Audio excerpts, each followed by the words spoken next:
Welcome to MCTV news. ముందుగా headlines చూద్దాం.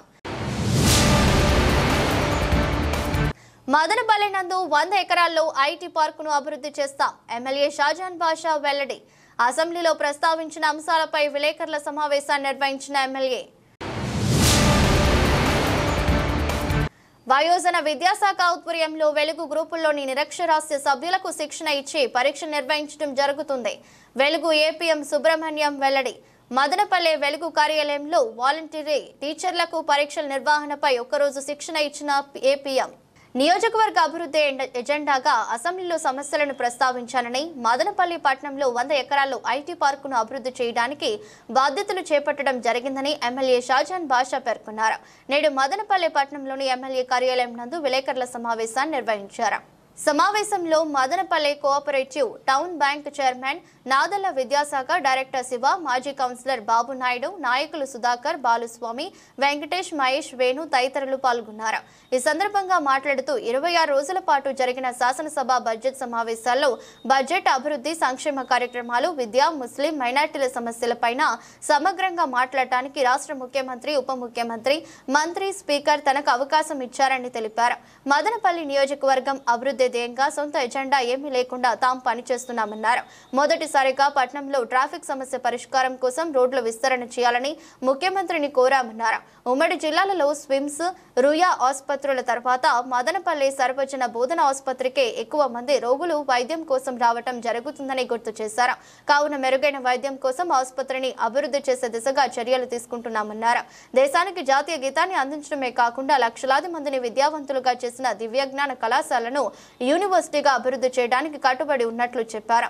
నియోజకవర్గంలో నిమ్మనపల్లి, రామసముద్రం మండలాలకు రోడ్ల విస్తరణ, టమాటో ప్రాసెసింగ్ యూనిట్ల ఏర్పాటు, మదనపల్లి పరిసరాల్లో 100 ఎకరాల్లో ఐటీ పార్కుకు భూమి సేకరించి ఎంఎస్ఎంఈ కింద అభివృద్ధి చేయడానికి బాధ్యతలు తీసుకోవడం జరిగిందని పేర్కొన్నారు. పట్టణ పరిసరాల్లో డీకేటీ భూములు కాపాడటం కోసం ప్రత్యేక టాస్క్ ఫోర్స్ ఏర్పాటు చేయాలని అసెంబ్లీ సమావేశాల్లో కోరామని తెలిపారు.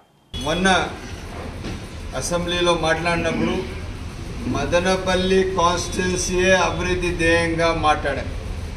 ఎక్కడ కూడా కానీ వేరే రకంగా కానీ సొంత అజెండా కానీ ఎక్కడ లేదు. మదనపల్లియే నా సర్వస్వం, మదనపల్లి అభివృద్ధియే నా పూర్తి బాధ్యతగా మాట్లాడడం జరిగింది. ఆ భాగంగా మొట్టమొదటిగా ట్రాఫిక్ సమస్య మదనపల్లి పట్టణంలో తాండవం ఆడుతూ ఉన్నది. రోడ్లు వైడనింగ్ చేసే అవసరం ఉంది. తప్పకుండా రోడ్లు వైడనింగ్ చేయాల్సిందిగా గౌరవ ముఖ్యమంత్రి గారికి శాసనసభ సాక్షిగా మాట్లాడింది. అదే కాకుండా గవర్నమెంట్ హాస్పిటల్ ఉమ్మడి జిల్లాలో స్విమ్స్ తర్వాత, అదేవిధంగా రుయా తర్వాత ఏదైనా పెద్ద హాస్పిటల్ ఉంది అంటే అది మదనపల్లి జిల్లా హాస్పిటల్. ఒక రోజుకి 1200 నుంచి 1300 మంది ఓపీడీ పేషెంట్స్ ఉంటారు. రౌండ్ ద క్లాక్ 250 నుంచి 300 ఇన్ పేషెంట్స్ ఉంటారు. అదేవిధంగా బీటీ కళాశాలకు కాపాడడం మన బాధ్యత. బీటీ కళాశాల ఆ రోజు దేశానికి జాతీయ గీతం అందించింది. బీటీ కళాశాల సెల్ఫ్ రూల్ మూమెంట్ ఇచ్చింది. బీటీ కళాశాల ఇక్కడ కొన్ని లక్షల మంది పిల్లలకు చదవడానికి ఆ రోజు నుంచి ఈ రోజు వరకు దాదాపు విద్య కల్పించిన చరిత్ర, ఒక ప్లాట్ఫామ్ బీటీ కళాశాల. అటువంటి బీటీ కళాశాలకు యూనివర్సిటీ చేసే అవసరం ఉందని చెప్పి నేరుగా మాట్లాడడం జరిగింది. ఇదే కాకుండా మదనపల్లి రామసముద్రం రోడ్ వైడనింగ్ గురించి మాట్లాడాం. ఇదే కాకుండా మదనపల్లి టమాటో ప్రాసెసింగ్ యూనిట్ గురించి చెప్పడం జరిగింది. ఎందుకంటే రైతులకు ఈరోజు మన రాష్ట్రానికి కానీ మన దేశానికే రైతే రారాజు. రైతు బాగుంటే మనమందరం, మన పూర్వీకులందరూ రైతు కుటుంబ సంబంధించిన వాళ్ళు, ఏ ఒక్కరు ఇండస్ట్రీస్ ఉండేవాళ్ళు కాదు. రైతు బాగుంటే మనమందరం బాగున్నట్లు. ఆ విధంగా ఎక్కడ కూడా కానీ మదనపల్లి పరిసర ప్రాంతాల్లో చుట్టుపక్కల ఉన్న డీకేటీ ఈ భూములు కాపాడడం మన బాధ్యత. దీనికి ఒక స్పెషల్ టాస్క్ ఫోర్స్ వేయాలా, ఒక దానికి సంబంధించిన ఒక ఐఏఎస్ ఆఫీసర్కి ఒక బాధ్యత ఇవ్వాలా, తహసీల్దార్ ఒకరు ఉండాలా, ఒక సపరేట్ యూనిటే ఉండాలని చెప్పి శాసనసభ సాక్షిగా చెప్పడం జరిగింది. ఇదే కాకుండా ఈరోజు అభివృద్ధి దశలో మదనపల్లికి తీసుకువెళ్తున్నాం. ఎలాగంటే అంబుచెరు మిట్ట గంగమ్మ గుడి దగ్గర లెఫ్ట్ సైడ్లో ఏదైతే కాలనీస్ ఉన్నాయో దాదాపు 5,000 మంది నివసిస్తున్నారు అక్కడ. వాళ్లకు ఆ రోజు నేను ఎమ్మెల్యే ఉన్న రోజుల్లో వాళ్ళకు నీళ్లు, రోడ్లు, చిన్న చిన్న రోడ్లు, కాలువలు ఇచ్చానే కానీ ఈ 10 సంవత్సరాల్లో వైసీపీ నాయకులు చేసింది ఏమీ లేదు. ఒకసారి వాళ్ళు రోడ్ల కోసం వస్తే రోడ్ అడిగితే వాళ్ళకు జైలు పాలు చేసిన చరిత్ర వైసీపీ పార్టీ. అది తప్పు. ప్రజాస్వామ్యంలో ఈరోజు మీ వెనకాల చూడండి ఎంతమంది ప్రజలు, నా కాన్స్టిట్యున్సీ ప్రజలు వచ్చారు. వాళ్లకు నా పైన పూర్తి హక్కు ఉంది. ఏ సమస్య వచ్చినా కూడా నాకు నేరుగా అడిగే బాధ్యత వాళ్ళకు ఉండాలి. వాళ్ళ సమస్య నాకు తెలపాలా, నేను అది పరిష్కార మార్గంలో పెట్టాలి. దానికి ఇప్పుడు దాదాపు అది ఒక రోడ్డు, ఇంకొక రోడ్డు, 2 రోడ్లకు గాను ఎక్కడ ఇంకోటి కాట్లాట్పల్లి రోడ్లో లోపల ఉన్న కాలనీకి ఒక రోడ్డు, 2 రోడ్లు 2.5 కోటి రూపాయలతో ఇచ్చాం. అదేవిధంగా నిన్నలే మొన్న పవన్ కళ్యాణ్ గారికి కలిసి ఏదైతే ఆల్రెడీ 12 కోట్ల రోడ్లు మనము సీసీ రోడ్లు కొత్తవి వేసాము. ఇవి కాకుండా అదనంగా 10 కోట్ల రూపాయలకి ఒక ప్రపోజల్ ఇస్తే చాలా సానుకూలంగా పవన్ కళ్యాణ్ గారు, షాజాన్ గారు తప్పకుండా ఇస్తాను, తప్పకుండా నేను ఇది ప్రయారిటీ పెడతాను. అదేవిధంగా మన రాజ్భవన్ రాజా గారి అల్లుడు గారు కూడా అక్కడ ఉన్న ఓఎస్డీగా ఉన్నారు. ఆయన కూడా మధు చాలా పాజిటివ్గా మాట్లాడడం జరిగింది. తప్పకుండా మదనపల్లికి ఇంకొక 10 కోట్లు సిమెంట్ రోడ్లు రాబోతున్నాయని చెప్పి తెలియజేస్తుంది. ఇదే కాకుండా మదనపల్లి కానీ రాష్ట్రంలో కానీ పెద్దలు ముఖ్యమంత్రి గారు, మన ఐటీ మంత్రి గారు పెద్దలు లోకేష్ గారు మైనారిటీల ఇష్యూల పైన మాట్లాడమని నాకు బాధ్యత ఇచ్చినప్పుడు చాలా క్లియర్ కట్గా మాట్లాడడం జరిగింది. అదే మాట నేను మాట్లాడిన తర్వాత స్పీకర్ గారు రూలింగ్ ఇచ్చారు. ఏమని రూలింగ్ ఇచ్చారు? మినిస్టర్ గారికి మీరు తక్షణం ఎమ్మెల్యేస్తో, ప్రిన్సిపల్ సెక్రటరీ ఆఫ్ మైనారిటీస్తో, కమిషనర్ ఆఫ్ మైనారిటీస్తో, అదేవిధంగా సిఓ ఆఫ్ ఒబ్బోర్తో ఒక మీటింగ్ ఇప్పుడే జరిపి దానిపైన ఒక క్లారిటీ తీసుకోమన్నారు. ఆ క్షణమే ఆ మీటింగ్లోనే ఎవరైతే వఫ్ ప్రాపర్టీస్లో ఇన్వాల్వ్ అవుతారో వాళ్ళపైన పీడీ యాక్ట్ రాబోతున్నదని తెలియజేస్తుంది. ఎక్కడైనా కానీ వఫ్ ప్రాపర్టీ కానీ ఎండోమెంట్ ప్రాపర్టీ కానీ ఇల్లీగల్గా ఎవరైనా చేపెడితే మీకు ఒక ఎగ్జాంపుల్ చెప్తాను. నేను మదనపల్లిలో టీపు సుల్తాన్ గారు 1750 సబ్జెక్టు కరెక్షన్ ఆ పర్యాయాల్లో ఇక్కడ నుంచి గురంకొండకు వెళ్ళేవారు. ఆ రోజులో ఇక్కడ వచ్చినప్పుడు మదనపల్లికి జామియా మసీద్ ఒకటి కట్టించారు, మడికాయల శివాలయం కట్టించారు. మడికాయల శివాలయానికి 27-29 ఎకరాలు ఇచ్చారు. జామియా మసీద్కి ఇక్కడ దూరంగా ఉన్న ఒక ఆస్తి ఇవ్వడం జరిగింది. ఆ రోజు ఈ ఆస్తులు కాపాడడం మన బాధ్యత. ఎండోమెంట్ క్లియరెన్స్ తెచ్చిన దానివల్ల ఈరోజు అది టీచర్స్ కాలనీ అయిపోయింది. వాస్తవానికి అది మడికాయల శివాలయం ఆస్తి, అది మిస్యూజ్ కావడం చాలా బాధకరం. అది వచ్చి పబ్లిక్ అసెట్, ఏది ఏ రూపంగా కూడా కానీ పబ్లిక్ అసెట్గానే ఉండాలా. ఈరోజు మనం చూస్తాము బైపాస్లో సాయిబాబా గుడి ఉంది. సాయిబాబా గుడి 1 ఎకరాలో ఉంది, 1 ఎకరంలో ఉంది. ఆ గుడి లోపల వెళ్తే ఎంత శాంతి ఉంటుంది, మన ఊరికే మంచి పేరు లాగా, ఒక ప్రతిబింబంగా లాగుంది.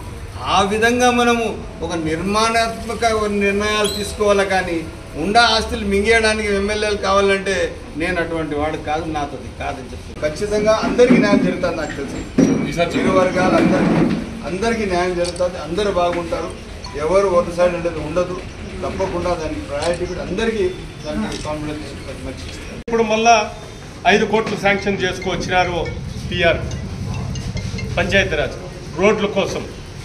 ప్రతి చోట కొన్ని ఎన్ఆర్జీఎస్లో 12 కోట్లు అయ్యి ఇంకా అమౌంట్స్ రావాలంటే మళ్ళా మంత్రితో మాట్లాడి 5 కోట్లు తెచ్చారు. దాన్ని కూడా ఇప్పుడు మళ్ళా ఎస్టిమేషన్ లేపించి రోడ్ల నిర్మాణం కోసం 3 మండలాల్లో ఎక్కడెక్కడ ఆగి ఉన్నాయి ఆ పనులు అవి పూర్తి చేసేదానికి దోహదపడినారు. అదేవిధంగా మన మైనారిటీ శాసనసభ్యులు మైనారిటీలకు కాకుండా మన హిందువులకు కానివ్వండి, క్రిస్టియన్ మైనారిటీలకు అందరికీ కూడా అభివృద్ధి కార్యక్రమం మదనపల్లి జరిగేదానికి ముందరకు పోతున్నారు. అదేవిధంగా ఇంకొకటి, ఈ మధ్యకాలంలో అసెంబ్లీ బడ్జెట్ సమావేశాలు జరిగితే క్లియర్గా స్పీకర్ కానివ్వండి సమయం ఇచ్చి 4 సార్లు శాసనసభ్యులు మన మదనపల్లి నియోజకవర్గానికి అవకాశం ఇచ్చారు. అయితే దాంట్లో క్లియర్గా ఈ రాష్ట్రంలో మైనారిటీలోది వక్ఫ్ బోర్డు ఆస్తులు ఆక్రమణకు గురైనవి కానివ్వండి, అభివృద్ధి నోచుకోవడం కానివ్వండి, అభివృద్ధి బాటలో నడిచేదానికి వాటన్ని దృష్టిలో పెట్టుకోమని ఈరోజు మన శాసనం మీద ఆ భారం మన ప్రభుత్వము ఉమ్మడి ప్రభుత్వం వేశారు. మదనపల్లిలో కూడా ఇంతకుముందు అన్యాక్రాంతం భూములు అయిండేటివి వక్ఫ్ బోర్డు మైనారిటీ ఆస్తులు ఎన్నో వేల కోట్లది అది ఆ రోజుల్లో తెచ్చి మైనారిటీలకు ఉపయోగపడేట్టుగా చేసిన ఘనత మన శాసనసభ్యులది. కాబట్టి అభివృద్ధి బాటలో తెచ్చేదానికి మదనపల్లి కొన్ని మట్టుకే ఇప్పుడు 9 నెలలు అయిందంతే. ఇక్కడ నుంచి అభివృద్ధి జరుగుతుంది. చంద్రబాబు కూడా చెప్పారు, తల్లికి వందనం మే నెలలో ఖచ్చితంగా తల్లికి వందనము డబ్బులు పడతాయి. ఆల్రెడీ గ్యాస్ వేశారు, 4,000 రూపాయల పెన్షన్ వస్తూ ఉంది. రాజధాని నిర్మాణము మొదలు పెట్టారు. కేంద్రంతో బాగుండి మనము కూటమి ప్రభుత్వంలో ఉన్నాం. రాజధాని కండి పోలవరం కానివ్వండి అన్నిటికీ నిధులు తెచ్చి ముందుకు తీసుకొని పోయింది. ఆ రోజు చెప్పిన మాటల ప్రకారము మన రాష్ట్ర ప్రభుత్వం కూడా అందరికీ ఉద్యోగ అవకాశం కల్పించేదానికి ముందుకు సాగుతూ ఉన్నారు. చంద్రబాబు నాయుడు గారు కానివ్వండి, లోకేష్ బాబు కానివ్వండి, పవన్ కళ్యాణ్ ముందుకు తీసుకొని పోతారని సందర్భంగా తెలియజేస్తూ, కూటమి ప్రభుత్వం అధికారంలోకి వచ్చిన తర్వాత సంక్షేమం ఒకవైపు, అభివృద్ధి ఒకవైపు రెండు కళ్ళులాగా ముందరకు తీసుకుపోతున్నాము. గతంలో ఒక సంక్షేమం వైపే ప్రభుత్వం దృష్టి సారించింది కానీ అభివృద్ధి వైపు పూర్తిగా గాలికి వదిలేశారు. ఇప్పుడు ఆ పరిస్థితి లేదు. లోటు బడ్జెట్లో ఈ రాష్ట్రాన్ని చేతికున్న చంద్రబాబు నాయుడు గారు తన ఉన్నటువంటి అనుభవంతో ఈ రాష్ట్రాన్ని ముందుకు తీసుకోవడానికి శతవిధాల ప్రయత్నం చేస్తున్నారు. ఇప్పటికే పల్లెల్లో ఎన్ఆర్ఈజీఎస్ కింద సిమెంట్ రోడ్లు వేయడం జరిగింది. ఈరోజే రాష్ట్రంలో మరో సరికొత్త ప్రోగ్రాం ఎన్ఆర్ఈజీఎస్ కింద ప్రతి పంచాయతీలో 20 లక్షల రూపాయలతో ఒక్కొక్క కుంట ఈరోజే ప్రారంభోత్సవం చేసే కార్యక్రమం ఈ రాష్ట్ర వ్యాప్తంగా కూడా చేయడం జరుగుతూ ఉంది. ముఖ్యంగా ఉప ముఖ్యమంత్రి పవన్ కళ్యాణ్ గారు ఈ కార్యక్రమాలన్నింటినీ నేతృత్వం వహిస్తున్నారు. పంచాయతీరాజ్ గ్రామీణాభివృద్ధి శాఖలో ఆయన ఇప్పటికే ఒక రికార్డు నెలకొల్పారు. ఒకే రోజు ఈ ఆంధ్రప్రదేశ్ రాష్ట్ర వ్యాప్తంగా గ్రామ సభలు నిర్వహించడం ద్వారా రికార్డు గిన్నీస్ బుక్ రికార్డుకి ఇదివరకే ఎక్కాడు. సిమెంట్ రోడ్లు వేయడంలో మరోసారి రికార్డుకి ఎక్కాడు. ఈరోజు 20 లక్షలు ప్రతి పంచాయతీకి, ప్రతి వ్యక్తికి వ్యక్తిగత ఫండ్ అంటే ఎన్ఆర్ఈజీఎస్లో పనిచేసే పేద ప్రజలకి, రైతు కూలీలకి అది ఒక వరంలాగా ఉపయోగపడుతుంది. ఈరోజే ప్రారంభిస్తున్నారు రాష్ట్ర వ్యాప్తంగా. ఈ విధంగా సంక్షేమము, అభివృద్ధి రెండు వైపులా పోతోంది. సూపర్ 6లో భాగంగా ఇచ్చినటువంటి హామీలను ఖచ్చితంగా నెరవేరుస్తున్నాం. ఒక్కటొక్కటి నెరవేరుస్తున్నాం. మొదట పింఛన్లు పెంచాం, అరియర్స్తో కలిపి పింఛన్లు ఇవ్వడం జరిగింది. అదేవిధంగా గ్యాస్ సిలిండర్లు 3 ఉచితంగా ఇవ్వడం జరుగుతూ ఉంది. మే నెలలో తల్లికి వందనం పేరుతో ఎంతమంది విద్యార్థులు ఉంటే అంతమందికి కూడా డబ్బులు వేసే కార్యక్రమం జరగబోతా ఉంది. అదేవిధంగా రైతు భరోసా కూడా మేలోనే ఇవ్వడం జరుగుతుందని చెప్పి తెలియజేస్తున్నాం. ఇక ఆర్టీసీ బస్సుల్లో వెళ్లే కార్యక్రమానికి కూడా జిల్లా పరిధిలోనే ఇవ్వడానికి ప్రభుత్వం నిర్ణయం తీసుకుంది. ఈ కార్యక్రమాలు ఇలా ఉంటే మన శాసనసభ్యులు గారు అసెంబ్లీలో ఎప్పుడు గతంలో మదనపల్లి నియోజకవర్గంలో ఏ ఎమ్మెల్యే మాట్లాడిన విధంగా ఇప్పటికీ ఈ తక్కువ టైంలో 4 సార్లు మాట్లాడారు. ఈ విధంగా ఆయన మాట్లాడుతూ పోతే అసెంబ్లీ టైగర్గా కూడా ఆయన పేరుకెత్తుతాడు. ఖచ్చితంగా మదనపల్లి వాయిస్ అసెంబ్లీ సాక్షిగా ఈరోజు మనం అందరూ వింటున్నాం. కాబట్టి షాజహాన్ గారికి మన సంపూర్ణ సహకారాలు ఇంకా ముందు కొనసాగిస్తూ ఇదే విధంగా అసెంబ్లీలో మాట్లాడి మన ప్రజల సమస్యలను మన వారిని వినిపించాలని చెప్పి ఈ సందర్భంగా మేము విజ్ఞప్తి. ఐటీ శాఖ మంత్రులు నారా లోకేష్ గారు, డిప్యూటీ ముఖ్యమంత్రి వర్యులు పవన్ కళ్యాణ్ గారు వారి సారథ్యంలో రాష్ట్రం అభివృద్ధి సైడు అడుగులు వేస్తోంది అనడంలో ఎలాంటి అనుమానము లేదు. దాంట్లో భాగంగా ఆ అభివృద్ధి ఫలాలని ప్రజలకు చేరవేయడంలో మన మదనపల్లి గౌరవ శాసనసభ్యులు షాజహాన్ బాషా గారు ముందంజలో ఉన్నారన్నటువంటిది కూడా సుస్పష్టం. ఒక నాయకుడిని ప్రజలందరూ ఎన్నుకుంటే వారి గళాన్ని, వారి మనోవేదనని, వారి సమస్యలని అసెంబ్లీలో ఎలుగెత్తి చాటడమే నాయకత్వ లక్షణం. అలాంటిది మన గౌరవ శాసనసభ్యులు గారు ఇంతకుముందు పెద్దలు చెప్పినట్టుగా 4 పర్యాయాలు గతంలో ఏ ఎమ్మెల్యే గారు కూడా ఒక్కసారి కూడా మాట్లాడినటువంటి దాఖలాలు ఉన్నట్టుగా లేవు. ఏదైనా మాట్లాడింటే ఒకటో రెండో మాట్లాడింటారు. ఆయనకున్నటువంటి చిత్తశుద్ధి, ప్రజల పట్ల అవగాహన, వారి సమస్యల పట్ల అవగాహన, ముస్లిం మైనారిటీస్ విషయమైతేనేమి, ఐటీ కారిడార్ విషయమైతేనేమి, మదనపల్లిలో ట్రాఫిక్ సమస్యలపైన అయితేనేమి, అనేక అంశాలపైన ప్రతిసారి ఆయన పూర్తిగా తన గళాన్ని, తన వాదనని, తన అభ్యర్థనని ప్రభుత్వం దృష్టికి తీసుకెళ్లడం జరిగింది. తద్వారా నియోజకవర్గానికి ఖచ్చితంగా మేలు జరుగుతుంది అనడంలో ఎలాంటి అనుమానము లేదు. రాష్ట్రంలో 5 సంవత్సరాల పరిపాలన చేసినావు. 5 సంవత్సరాల పరిపాలన చేసింటే, నువ్వు పేద ప్రజలకు మంచి చేసింటే, నీకు 11 సీట్లు ఏ విధంగా వచ్చినాయో నీ ఆత్మ పరిశీలన చేసుకోవాల్సినటువంటి అవసరం ఉంది. బయట వచ్చిన తర్వాత పులివెందుల పులి అని చాలా మీనవేషాలు వేస్తూ తెలుగుదేశం పార్టీ మీద, మా నాయకులు చంద్రబాబు నాయుడు గారి మీద, లోకేష్ బాబు గారి మీద, పవన్ కళ్యాణ్ గారి మీద అనేకమైనటువంటి అబండాలు వేసి మాట్లాడడం నీకు ఎంతవరకు తగును అని చెప్పి ఈ సందర్భంగా నేను తెలియజేస్తుంటున్నాను. అదేవిధంగా మదనపల్లి నియోజకవర్గంలో మా నాయకులు, మా అభిమాన నాయకులు అసెంబ్లీలో మాట్లాడుతూ ఉంటే మా ఒళ్ళు పులకరించిపోయింది. ఎందుకంటే మదనపల్లి చరిత్ర గురించి, మదనపల్లి జిల్లా గురించి, అదేవిధంగా విద్యా విషయాల గురించి, ముస్లిం మైనార్టీల గురించి గతంలో ఎవ్వరు కానీ మాట్లాడినటువంటి దాఖలాలు లేవు. మా నాయకుడు వెళ్ళిన తర్వాత అసెంబ్లీలో మదనపల్లి పేరు వినిపిస్తా ఉంటే ప్రతి ఒక్కరు కూడా మదనపల్లి గడ్డలో పుట్టిన వాళ్ళకి ప్రతి ఒక్కరికి కూడా చాలా సంతోషమైంది. మాకు ఈ విషయం చాలా సంతోషం. ఇదే విధంగా మా నాయకులు పోతా ఉంటే నీకు ఎదురున్నదన్నా ఖచ్చితంగా నీ వెంట మేముంటాం. ఈ బడుగు బలిహీన వర్గాలు, హరిజన గిరిజన మైనార్టీ వర్గాలు ఎప్పుడు నీ వెంట ఉంటాయి. నీ కష్టం వచ్చినా నష్టం వచ్చినా మేము ఉంటాం. ఇదే మా మాట, ఇదే శాసనం అని చెప్పి పిల్లలకు అంగన్వాడీ కేంద్రాల ద్వారా మంచి పౌష్టికాహారంతో పాటు నాణ్యమైన చదువు అందించడమే పోషణ్ బి పడాయ్ బి పథకం యొక్క ముఖ్య ఉద్దేశమని సిడిపిఓ సుజాత తెలిపారు. మదనపల్లి పట్టణంలోని గురుకుల పాఠశాల నందు డివిజన్ పరిధిలోని అంగన్వాడీ కార్యకర్తలకు, ఆయాలకు ఈ పథకంపై 3 రోజుల శిక్షణ తరగతులు జరుగుతున్న విషయం తెలిసిందే. ఈ సందర్భంగా సిడిపిఓ మాట్లాడుతూ కేంద్ర ప్రభుత్వం ఎంతో ప్రతిష్టాత్మకంగా పోషణ్ బి పడాయ్ బి కార్యక్రమాన్ని అంగన్వాడీ కేంద్రాల ద్వారా ప్రారంభించడం జరిగిందన్నారు. 3 రోజుల పాటు డివిజన్లోని 249 అంగన్వాడీ కేంద్రాల కార్యకర్తలకు, ఆయాలకు ఈ కార్యక్రమానికి సంబంధించి శిక్షణ ఇవ్వటం జరుగుతుందన్నారు.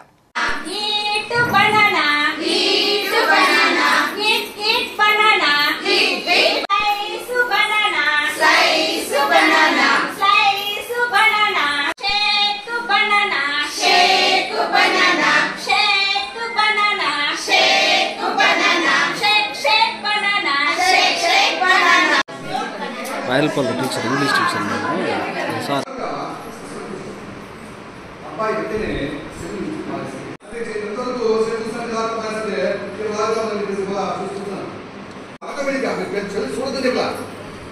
అబ్బాయికి ఎటువంటి డిస్టర్బెన్స్ జరగాలి చూసుకుంటాడు. మనము ఇంట్లో పిల్లలు ఎక్కడ చేస్తారు, అమ్మ తల్లిదండ్రులు చూసుకుని ఖచ్చితంగా చూస్తారా.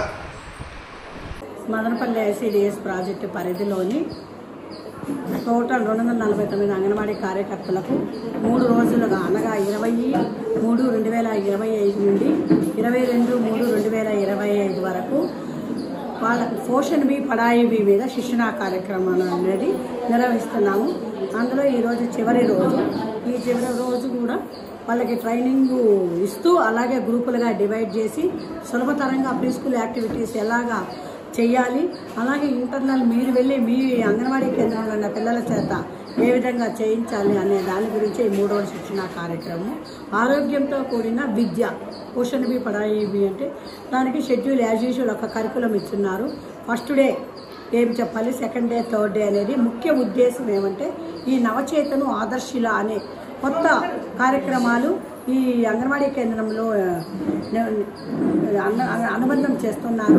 నవచేతన అంటే పుట్టినప్పటి నుంచి 3 సంవత్సరాల పిల్లల వరకు ఎలాంటి ఆరోగ్య సేవలు అందించాలి, ఎలాంటి మదర్స్కి ఎలాంటి కౌన్సిలింగ్ ఇవ్వాలనే విషయాల గురించి, అలాగే ఆదర్శిల అంటే ప్రీ స్కూల్ కార్యక్రమాలలో ఏ విధంగా మనం కార్యక్రమాలు నిర్వహించాలి, కాన్వెంట్లకు ధీటుగా అంగన్వాడీ కేంద్రాలు నడపాలన్న ముఖ్య ఉద్దేశమే ఈ పోషణ్ బి పడాబీ యొక్క కార్యక్రమం.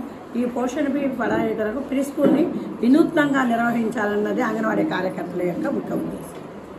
వయోజన విద్యాశాఖ ఆధ్వర్యంలో వెలుగు గ్రూపుల్లోని నిరక్షరాస్య సభ్యులకు శిక్షణ ఇచ్చి పరీక్షలు నిర్వహించడం జరుగుతుందని వెలుగు ఏపీఎం సుబ్రహ్మణ్యం తెలిపారు. నేడు మదనపల్లి పట్టణంలోని వెలుగు కార్యాలయంలో వాలంటీర్ టీచర్లకు పరీక్షల నిర్వహణపై ఒక్కరోజు శిక్షణ ఇచ్చారు. కార్యక్రమంలో వయోజన విద్యాశాఖ సూపర్వైజర్ రాజు సిఓలు ఉన్నారు. సందర్భంగా ఏపీఎం సుబ్రహ్మణ్యం మాట్లాడుతూ వెలుగు ఎస్సీఆర్పీ సంయుక్త ఆధ్వర్యంలో మహిళా గ్రూపుల్లోని నిరక్షరాస్య సభ్యులకు ఆర్థిక సాంకేతిక అక్షరాస్యత ప్రాథమికంగా 45 రోజుల పాటు 57 అక్షర కేంద్రాల్లో శిక్షణ ఇవ్వడం జరిగిందన్నారు. శిక్షణ పొందిన 570 మంది సభ్యులకు ఆదివారం నాడు 41 కేంద్రాల్లో పరీక్షలు నిర్వహించడం జరుగుతుందని తెలిపారు. ఈ పరీక్షల్లో ఉత్తీర్ణత సాధించిన సభ్యులకు ప్రభుత్వం సర్టిఫికేట్ అందజేస్తుందని అన్నారు. మనకు అడల్ట్ ఎడ్యుకేషన్ సంబంధించి రేపు ఎగ్జామ్స్ ఫైనల్ అసెస్మెంట్ ఎగ్జామ్ పెట్టడం జరుగుతుంది. సో అందులో భాగంగా 41 సెంటర్ పెట్టడం జరిగింది. 41 సెంటర్లో 570 మంది సభ్యులు ఎగ్జామ్ రాయబోతున్నారు. సో దీనికి సంబంధించి ఎంపీడీ గారు, సీసీలు, అదేవిధంగా ఇన్విజిలేటర్స్గా సెగ్మెంట్రాసు, అదేవిధంగా మన అడల్ట్ ఎడ్యుకేషన్ సంబంధించి సిబ్బంది అందరూ కూడా మానిటరింగ్ చేస్తారు దీన్ని. కాబట్టి ఎవరు రాస్తున్నారు ఎగ్జామ్? ఇలిటరేట్స్ అంటే మనకి ఈ ఎగ్జామ్ వచ్చింది ఎవరైతే చదవడం రాయడం చేత రాకుండా ఉంటుందో వాళ్ళందరినీ కూడా ఈ 45 డేస్లో వాళ్ళకి చదవడం రాయడము మరియు డిజిటల్ లిటరసీ మీద అవగాహన నేర్పించడం జరిగింది. సో వీళ్ళు వచ్చేది మహిళా సభ్యులే రాస్తారు. అందరూ కూడా ఇలిటరేట్స్ మహిళా సభ్యులు వీళ్ళందరూ కూడా అక్షరాస్యత అనేది పెంచాలని ఉద్దేశంతో గవర్నమెంట్ లక్ష్యం కాబట్టి ఆ ఉద్దేశంతో ఇవి ట్రైనింగ్ ఇచ్చి వీళ్ళకి ఎగ్జామ్ కూడా పెట్టడం. ఈ ఎగ్జామ్ పెట్టిన తర్వాత వాళ్ళకి సర్టిఫికేట్ కూడా ఇవ్వడం జరుగుతుంది. ఈ రేపు ఎగ్జామ్ అయిన తర్వాత దాన్ని మళ్ళీ కరెక్షన్ చేసి మన జిల్లా స్థాయికి నుంచి రాష్ట్ర స్థాయికి వెళ్ళిన తర్వాత వాళ్ళకి సర్టిఫికేట్స్ కూడా ఇవ్వడం జరుగుతుంది. సర్టిఫికేట్ ఇస్తారు వాళ్ళకి. తమకు మంజూరైన ప్రభుత్వ ఇళ్లను కట్టుకుంటున్న ఎస్సీ ఎస్టీ బీసీలకు 50,000 రూపాయలు ఆర్థిక సహకారం అందించడం జరిగిందని హౌసింగ్ డీఈ దీనదయాల్ రాజ్ తెలిపారు. నేడు మదనపల్లి పట్టణంలోని హౌసింగ్ కార్యాలయంలో విలేకరుల సమావేశం జరిగింది. ఈ సందర్భంగా డీఈ మాట్లాడుతూ గత 3 సంవత్సరాల్లోపు గుణాధాలు పూర్తయి ఉన్న వారు తమ కుల ధృవీకరణ పత్రం, ఇంటి పట్టాను తమ పరిధిలోని సచివాలయ ఇమ్యూనిటీని కలిసి ఇదివరకే ఆన్లైన్లో దరఖాస్తు చేసుకున్నారని తెలిపారు. అర్హులు అయిన వారి ఖాతాలోకి పైకం జమ అవుతుందని తెలిపారు. బీసీ ఎస్సీలకు 50,000 రూపాయలు, ఎస్టీలకు 75,000 రూపాయలు ప్రభుత్వం అదనంగా అందించడం జరిగిందన్నారు. కావున అసంపూర్తిగా ఉన్న ఇంటి నిర్మాణాన్ని వెంటనే పూర్తి చేసుకోవాలని కోరారు.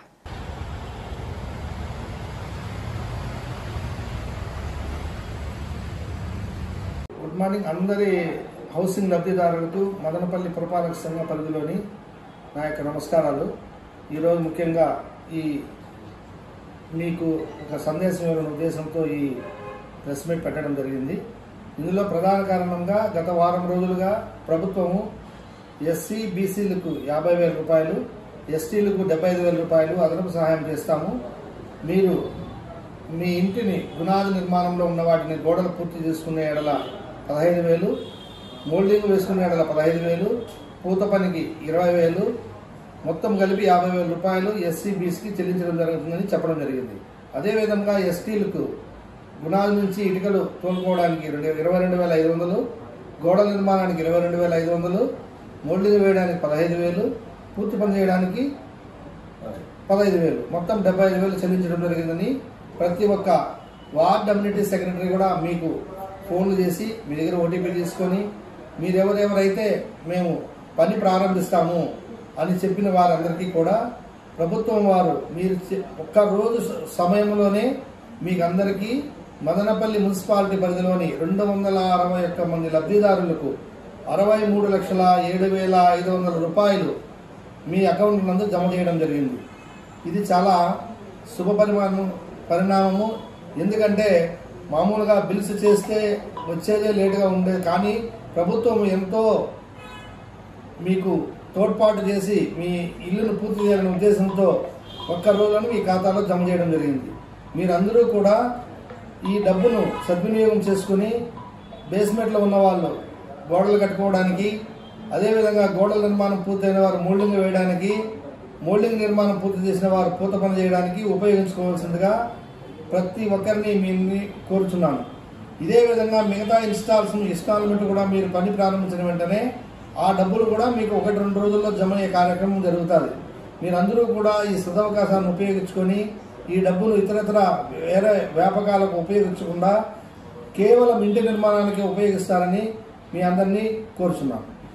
మదనపల్లె జిల్లా ప్రభుత్వ ఆసుపత్రి వైద్యుల నిర్లక్ష్యంపై అధికారులు వెంటనే చర్యలు తీసుకోవాలని సిపిఐ నాయకులు డిమాండ్ చేశారు. నేడు మదనపల్లె జిల్లా ప్రభుత్వ ఆసుపత్రి నందు బాధితురాలతో కలిసి ఆందోళన నిర్వహించారు.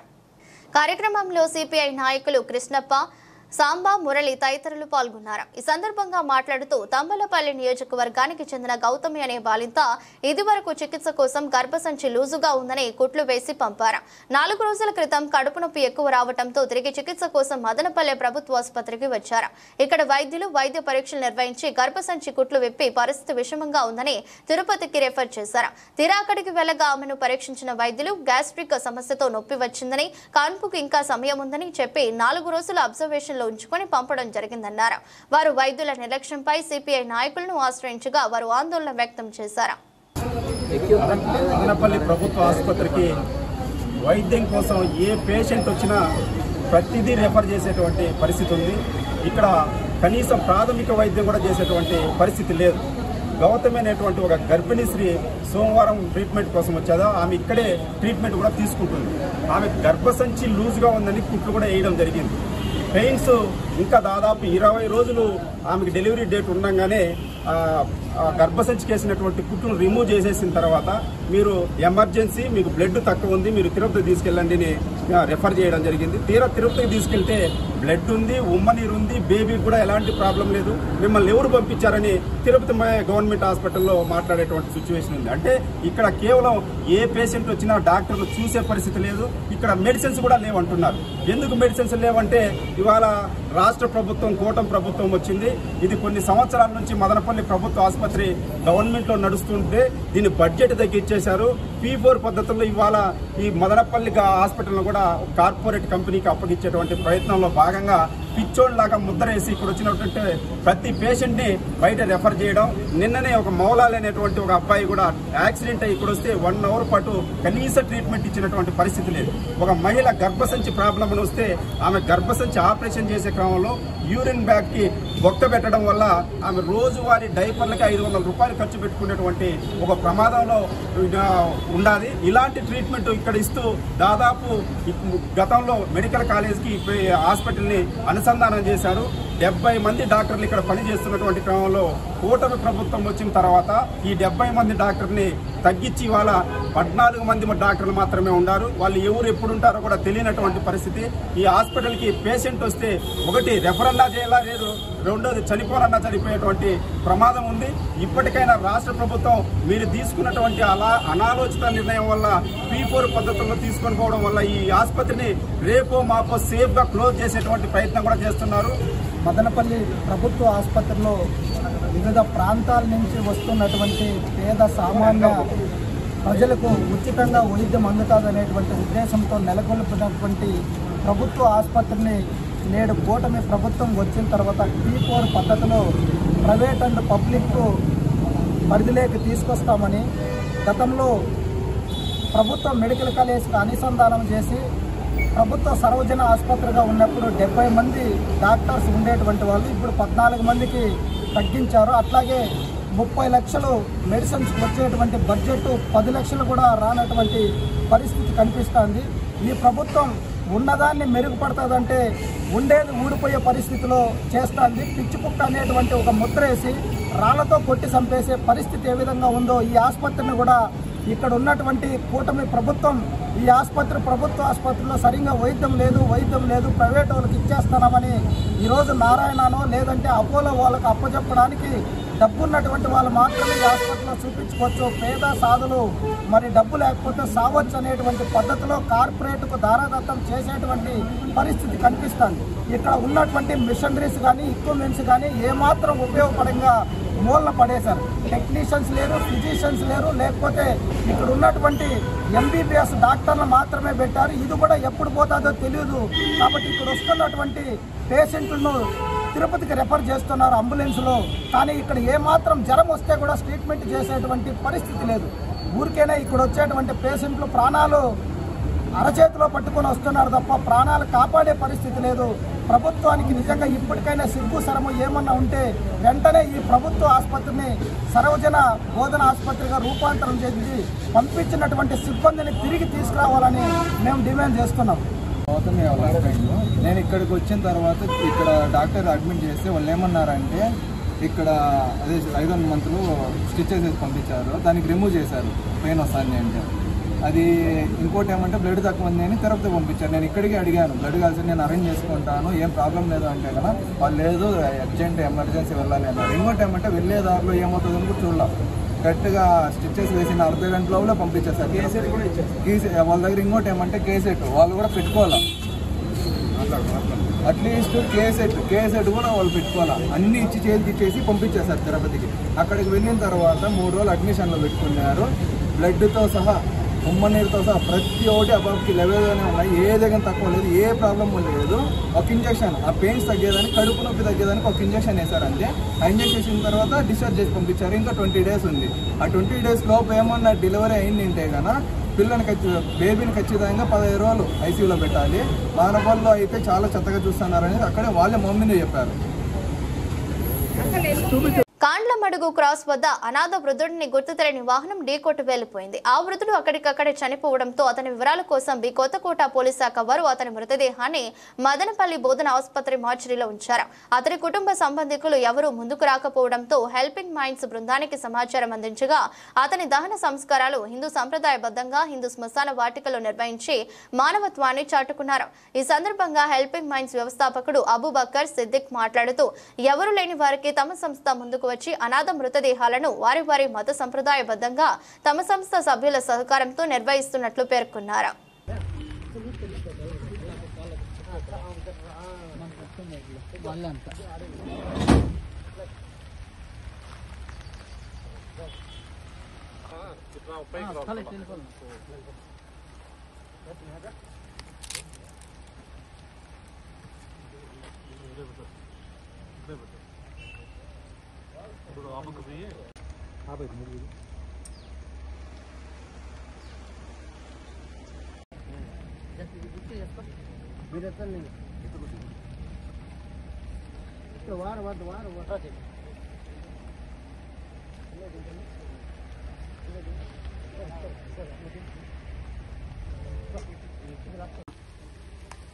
बेटा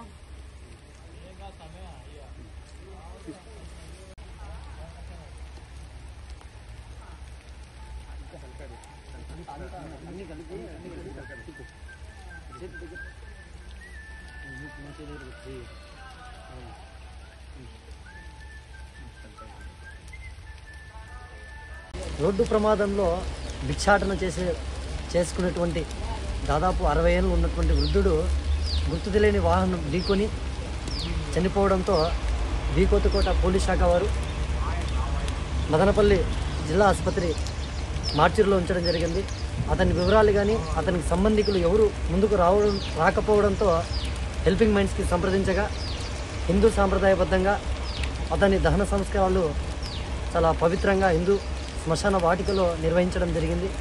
ఇందులో హెల్పింగ్ మైండ్స్ వారు పోలీస్ శాఖ వారు సంయుక్తంగా ఎవరు లేని వారికి మేమున్నామంటూ ముందుకు వచ్చి అనాథగా ఉన్నటువంటి ఒక వృద్ధుడికి మేమున్నామంటూ అంత్యక్రియలు నిర్వహించడం నిజంగా ఒక ఆనందదాయక విషయం.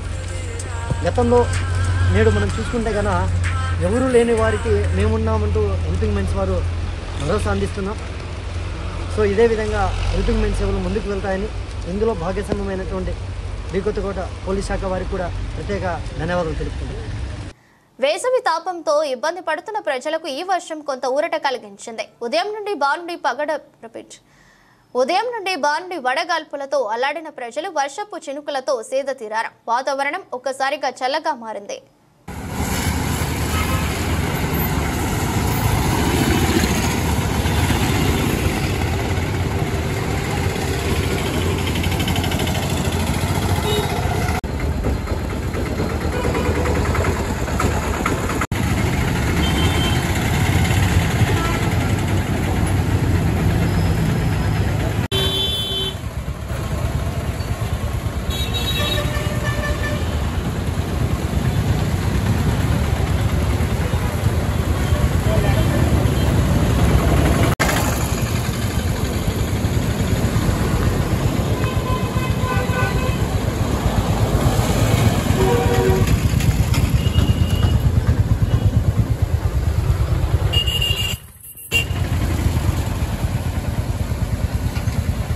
వార్తలు ముగించే ముందు మరోసారి హెడ్లైన్స్. మదనపల్లి నందు 100 ఎకరాల్లో ఐటీ పార్కును అభివృద్ధి చేస్తాం. ఎమ్మెల్యే షాజాన్ బాషా వెల్లడి. అసెంబ్లీలో ప్రస్తావించిన అంశాలపై విలేకరుల సమావేశాన్ని నిర్వహించిన ఎమ్మెల్యే. వయోజన విద్యాశాఖ ఆధ్వర్యంలో వెలుగు గ్రూపుల్లోని నిరక్షరాస్య సభ్యులకు శిక్షణ ఇచ్చి పరీక్ష నిర్వహించడం జరుగుతుంది. వెలుగు ఏపీఎం సుబ్రహ్మణ్యం వెల్లడి. మదనపల్లె వెలుగు కార్యాలయంలో వాలంటీరీ టీచర్లకు పరీక్షల నిర్వహణపై ఒక్కరోజు శిక్షణ ఇచ్చిన ఏపీఎం. ఇది రోజు బులెటిన్. మరో బులెటిన్లో మళ్ళీ కలుద్దాం. అంతవరకు సెలవు. నమస్కారం.